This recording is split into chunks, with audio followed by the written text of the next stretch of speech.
Hello everyone.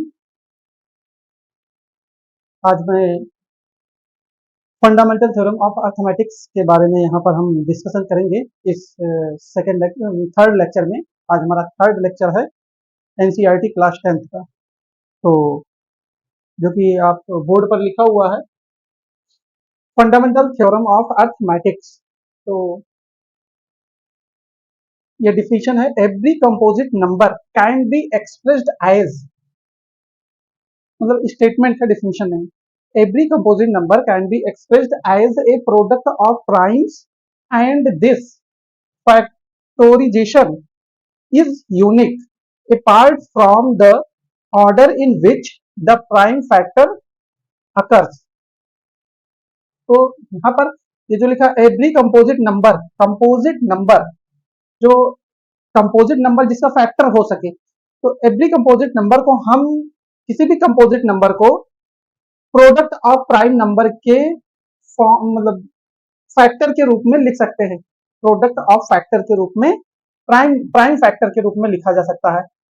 And this factorisation is unique, और जो factor आएगा वो यूनिक होगा, मतलब अद्वितीय होगा। ये लिखा है a parts from the order in which the prime factor occurs. तो जो इसका ऑर्डर है वो इंपॉर्टेंट नहीं है, केवल चाहे जिस ऑर्डर में ये फैक्टर इसका अकर करे, चाहे जिस ऑर्डर में। जैसे यहाँ पर हमने फॉर एग्जांपल ले लिया है 24, और 24 एक कंपोजिट नंबर है। तो यहाँ देखिए 2 क्रॉस 2 क्रॉस 2 क्रॉस 3 तब आएगा 24। तो इसको हम इस फॉर्म में लिख सकते हैं 2 की पावर 3 क्रॉस 3। तो प्राइम फैक्टराइजेशन में हो गया ना, प्राइम फैक्टर में हो गया। इसका हम प्राइम फैक्टर करें, इसको इस पावर नोटेशन में लिख दिए। अब इसका ऑर्डर इंपॉर्टेंट नहीं, जैसे कोई बच्चा इस तरीके से करेगा, कोई बच्चा इस तरीके से करेगा, 3 क्रॉस 2 क्रॉस 2 क्रॉस 2। तो इसका ऑर्डर इंपॉर्टेंट नहीं है, चाहे जिस ऑर्डर में हो। अब इसमें दो नंबर आए हैं, एक मतलब दो वर्ड आया है, एक आया है कंपोजिट नंबर और एक आया है प्राइम नंबर। तो अब इसके बारे में हम डिस्कशन करेंगे, फिर इसके बाद में कुछ क्वेश्चन तो हम अगले लेक्चर में करवाएंगे, लेकिन यहाँ पर हम इसका कंपोजिट नंबर और प्राइम नंबर का डिस्कशन करेंगे। तो कंपोजिट नंबर, ये कंपोजिट नंबर का डेफिनेशन है, a number that has more than 2 factor. ऐसा नंबर जिसका मोर देन 2 फैक्टर, दो से अधिक फैक्टर हो। मोर देन 2 फैक्टर, दो से अधिक फैक्टर हो।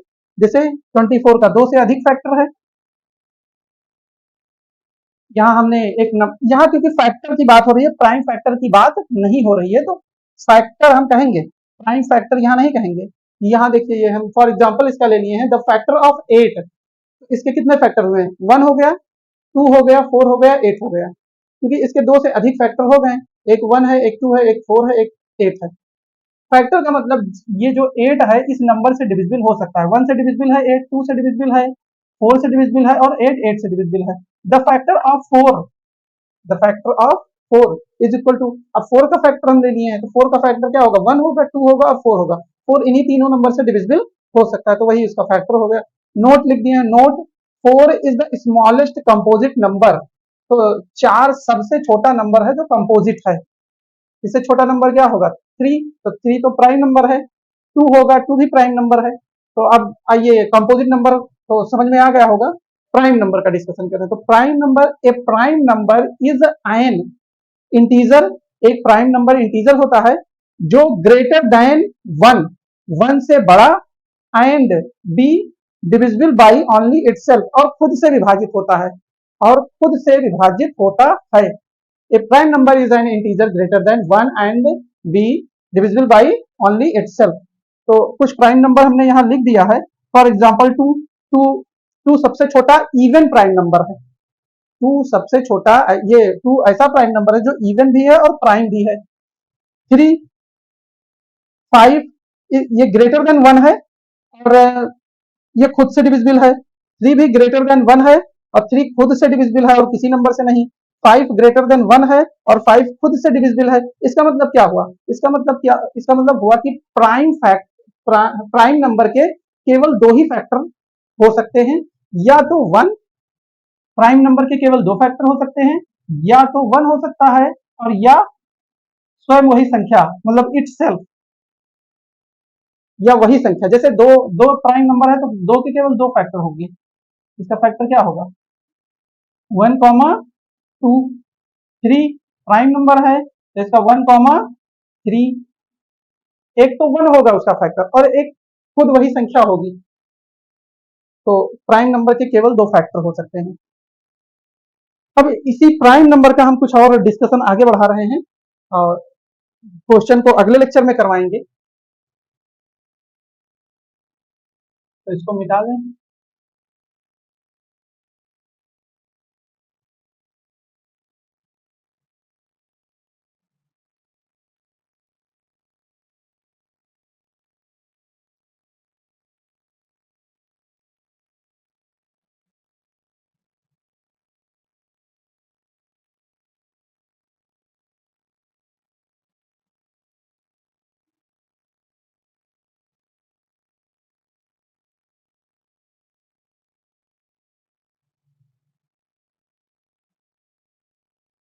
सबसे पहले तो ये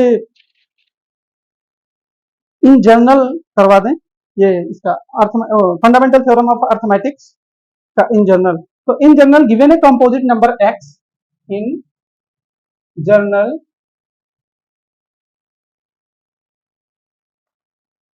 given a composite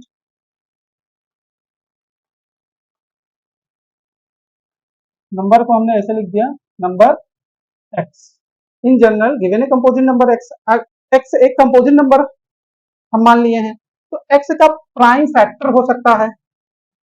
prime factor composite number का अभी हमने बताया ना, कंपोजिट नंबर को एक प्राइम फैक्टर के रूप में लिखा जा सकता है। तो एक्स का प्राइम फैक्टर, तो x is equal to P1, या P मतलब prime, P2, P3, P4 dot dot dot Pn तक प्राइम फैक्टर इसका कर लिए। आर प्राइम, आर प्राइम, अब इसको हम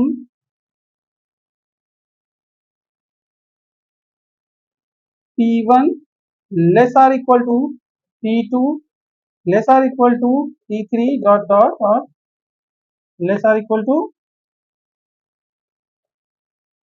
Pn। ऐसा क्यों किया गया? ऐसा इसलिए किया गया क्योंकि जब इसको ऑर्डर पेयर में लिखेंगे तो हमको पावर नोटेशन में लिखने में आसानी होगी, पावर नोटेशन में लिखने में आसानी होगी। If we consider the same prime, we will get power of prime. If we combine the same prime, we will get power of prime, power of,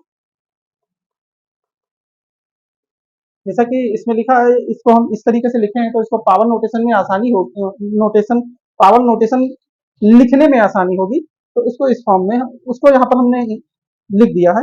जैसे मान लीजिए 36, तो 36 क्या हो जाएगा, 9, 3 क्रॉस 3 क्रॉस 2 क्रॉस 2, इस तरीके से होगा प्राइम फैक्टर। 36 का प्राइम फैक्टर ये होगा, 3 3 जा 9, 2 4, 2 2 जा 4, 9 4 जा 36।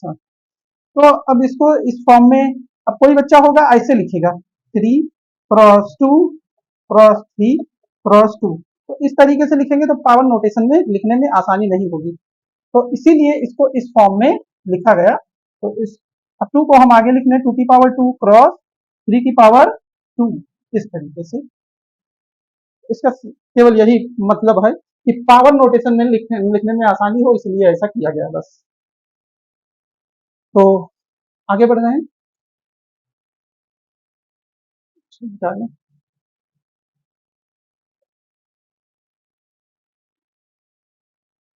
अब कुछ प्राइम नंबर का हम डिस्कशन करेंगे।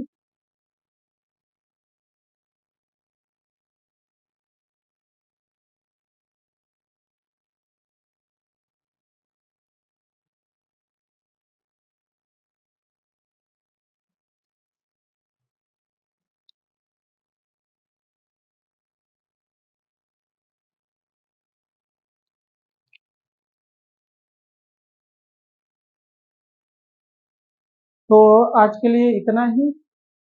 अगले लेक्चर में हम क्वेश्चन का डिस्कशन करेंगे, क्वेश्चन का मतलब एनसीईआरटी क्वेश्चन का सॉल्यूशन करेंगे। तो मिलते हैं नेक्स्ट नेक्स्ट लेक्चर में। धन्यवाद।